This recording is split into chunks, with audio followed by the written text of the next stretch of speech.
What's up, guys? We're back here at the GSL Code S Tasteless and Wolf. We got a lot of ZVZs today, but this match is going to be a ZVP with Classic against Hydra.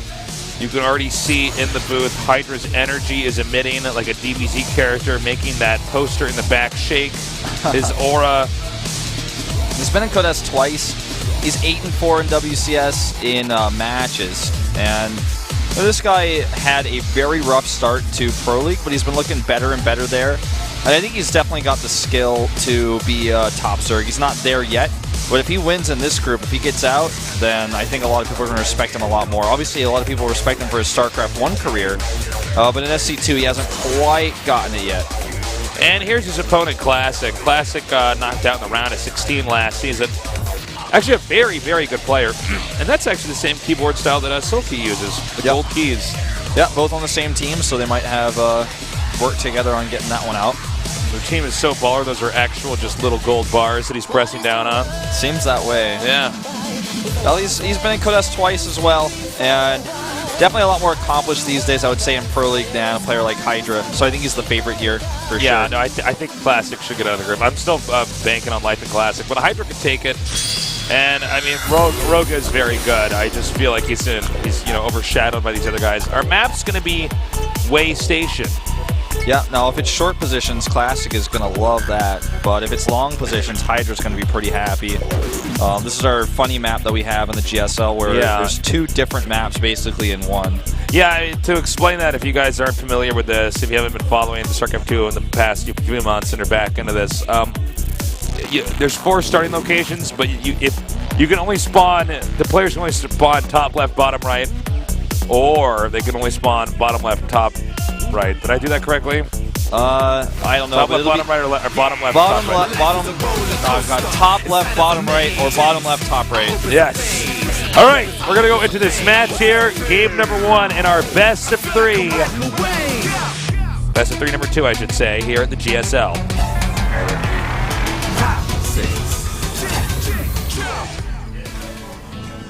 Down here, the bottom left, close spawns in the yellow. CJ&2's Hydra, 신동원.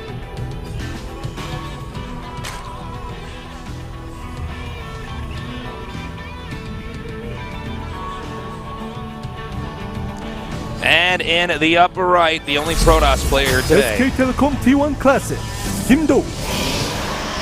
Okay, so I was casting with Artosis. I didn't want to say yesterday. No, that was 2 days ago. Excuse me.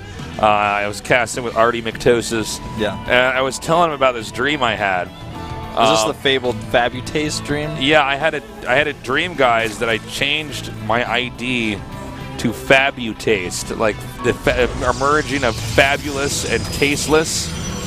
Maybe I am just a fabulous guy, and I didn't figure it out until. Glad you didn't go with Tastulous. That would have been pretty weird. No, but and then you think about it, a fabulous taste. That's the opposite of tasteless. This is like my Snoop Lion moment here.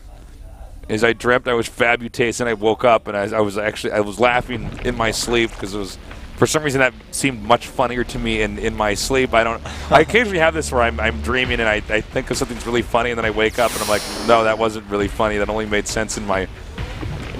Sometimes happens to me, I think something's cool in my dream where I'm like, no, I think I should actually wear metal shoes. And I'm like, yeah, this is pretty cool. Why are people wearing metal shoes? I wake up and I'm like, no, nobody's going to wear metal shoes. Yeah, nobody's going to wear those shoes that have tape on them that are really popular right now in Korea. Like, no, nobody's going to wear those. I want to get some Velcro shoes, man. I'm done tying my shoes, man. We have to get oh, no, excuse me. We have Cybernetic Score here. Yeah, he actually kind of misplaces a little bit because the drone is there. So he doesn't have that tight wall anymore. And the first Zealot's being brought out here. He will most likely be expanding behind this. There's a lot of different ways for that Protoss to get the expansion up here. Zerg's going to go ahead and get the hatch and the spawning pool up here. Now, they're actually very close together because the spawns here on this map. So there's a chance that the Zerg might be able to do a very strong timing rush and hit the front of the base early on. And then when that time window closes, the Protoss actually have several opportunities to do a pretty aggressive timing attack here and really hurt the other player. Yeah. It's kind of a funny map. Like, I expect that we'll probably see Classic go for some sort of Immortal push. It's just the toughest build for a Zerg player to stop, even if the timing is not perfect. It's quite good.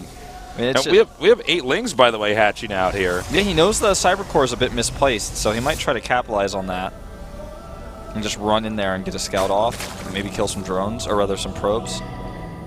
He's already checking here with his Overlord to see if he can find out what the tech is. Mothership Core was also canceled. No, it wasn't. No, it wasn't. Never mind. I don't want to misspeak here. Okay, so he has that out, so that's important. But it's not high energy. And he could actually maybe force a cancel on this Robo. Yeah, here's that Robo coming out now.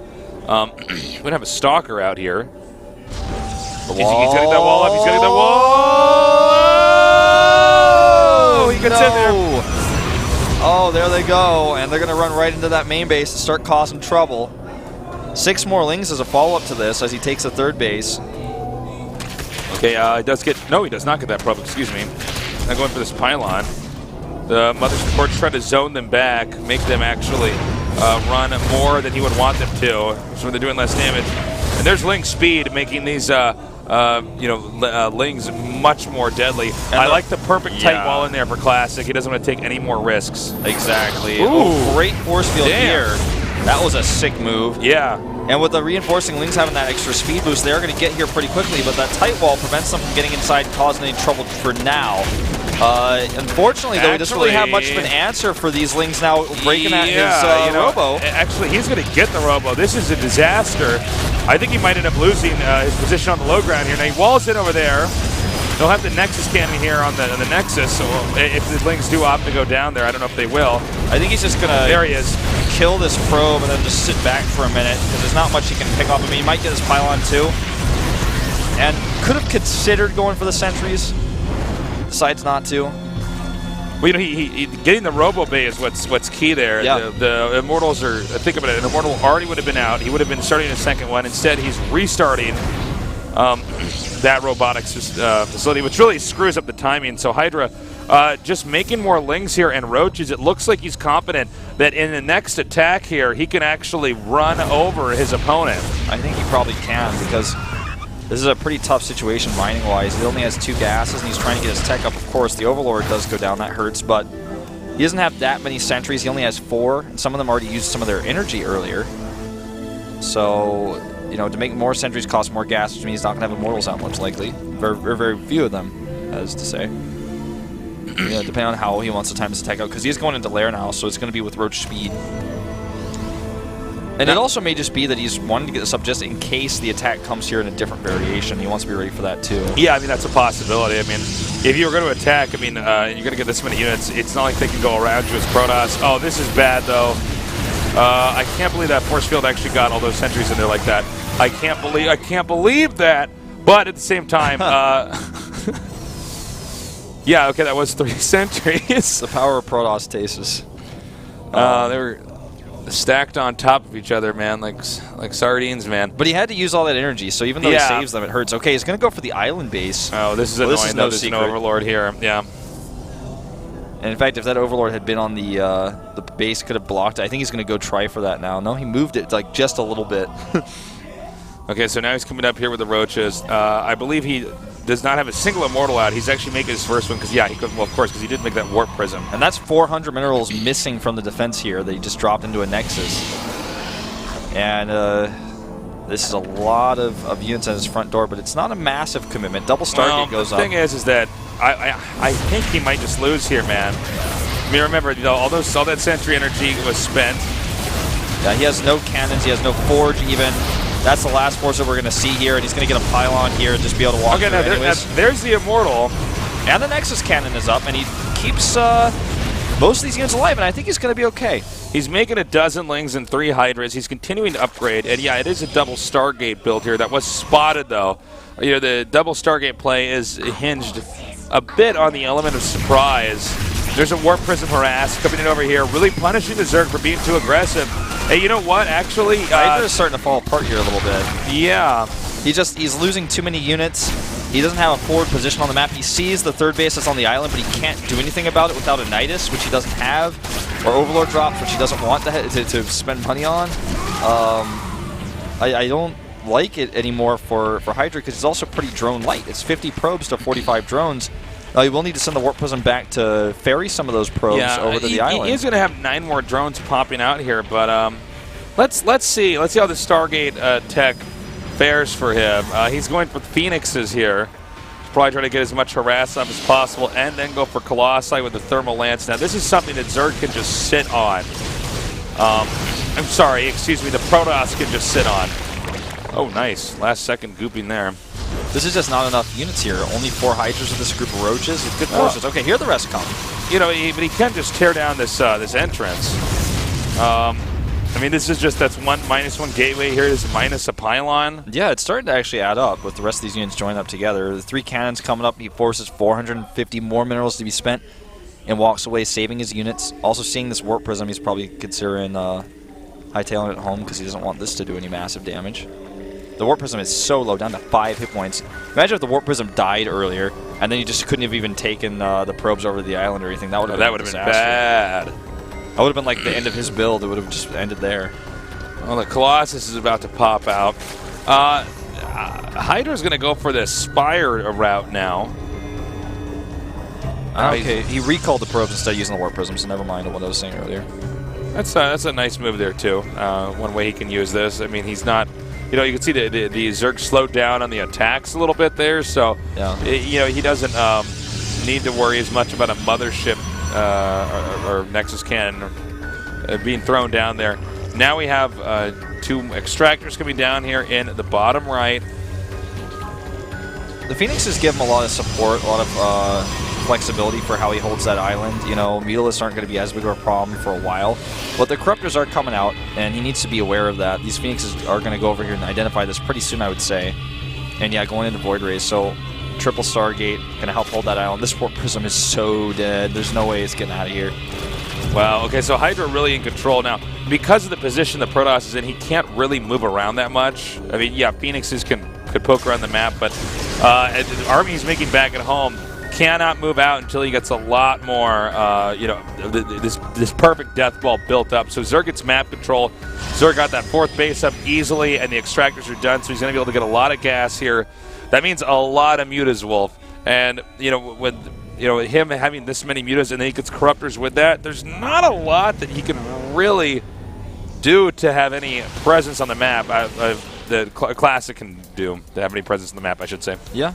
Well, this is the question is this enough Mutalisks and Corruptors over here, especially with the Nexus cannon? The answer is no. It's really cute, the fake Stalkers. The fake Stalkers, that is pretty cool. I believe now that it's been, what, 3.5 years of casting StarCraft II, that is officially the first fake Stalker that I have seen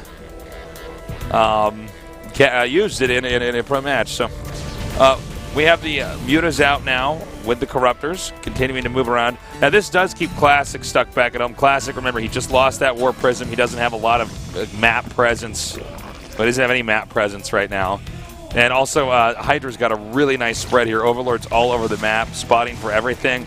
There's not much sneaky stuff that Classic can do. He's really at the whims of how Hydra can capitalize on this situation.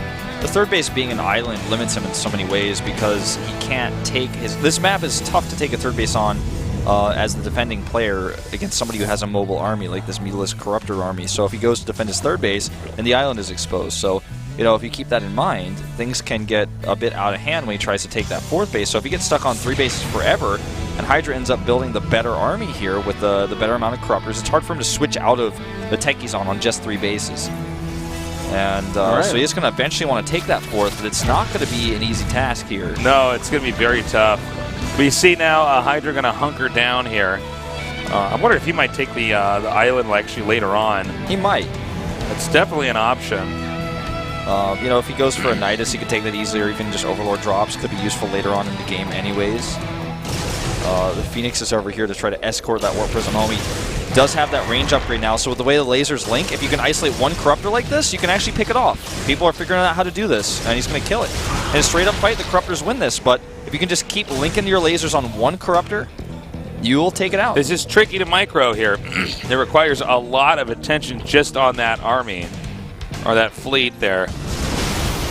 Meanwhile, now outside of his base, an attack has begun. Oh, those Mutalisks should be not fighting like this. The Corruptor's fighting a Colossus. Meanwhile, the Phoenixes do the work. Still a lot of Hydras on the ground here, and those Immortals trying their best to push it back.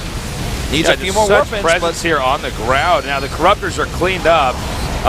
Actually, you know what? Classic doing really well there. As he wins the air battle, he's going to win the ground by picking up all these Hydras. What's going on, Hydra? I mean, wow, a total bungled attack right there. And now, as you were talking about, well, it's hard to get another base on the ground after you get your second. In this case, he's actually, he is going to get that base over there at the top center. Yeah, 30 Hydras just made. That's really expensive. Takes away all of his bank, but he did eliminate those Colossi, so understandable here. But these Phoenixes can fight Hydras okay. Well, the Zealot Harad, I gotta say, Classic's pulling it together here. He's doing really, really, really well. Now, because he, took out all the Mutas and all the Corruptors, he can start hitting all these drones now.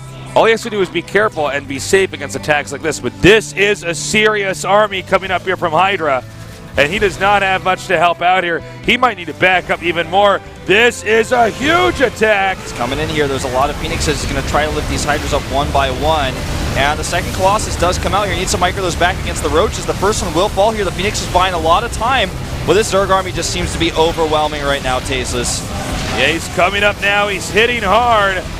We have a few pickups here with the Phoenixes, but it just doesn't look like it's enough. Remember, that other base completely exposed over there in the top center. Hydra could go there at any point in time. The Glass Colossus is taken out. I think that although Classic was playing very well, trying to recover and doing a good job, it just was not enough, and we will be seeing GG shortly here. Yep, that's going to be it. Losing this Nexus here, GG. There it is. Nicely done by Hydra. Although, the ending of that game was cool. The story is really back in the start. Yeah, where the Lynx came in. Yeah. And he killed the robotics. Totally messed him up there. I mean, Classic was in a very bad spot. Now, you can see Classic is a pretty crafty player. I mean, we're talking about a guy. He went in that funky double Stargate play because he was stuck in a pretty rough spot. Wasn't going to win in a ground fight and wasn't going to win with that timing. Then he switched right into, by the way, also taking that island. That was a smart move. And even using those stalkers, the hallucinated stalkers, that's like not something that we see. I mean, you can see he's smart, he's bright, but, the highest level of StarCraft II, the build order is so important. When you have that interruption, it's so difficult to recuperate.